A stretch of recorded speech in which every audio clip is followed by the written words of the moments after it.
Let us see how to use ThinkStudio to get focused cell of an Excel. Drag and drop Excel get focused cell action from activities. Drag and drop message box action from activities.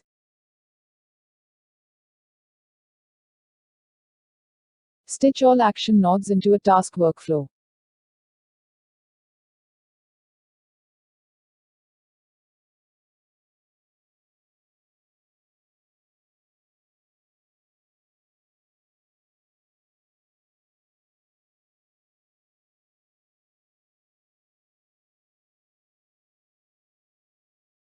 Set text property of message box action to point to provindex property from the Excel get focused cell.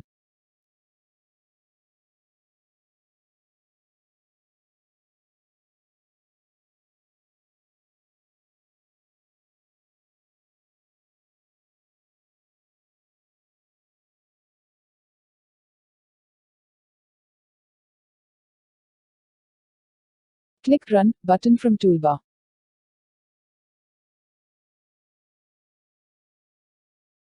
You can see the task is executed successfully.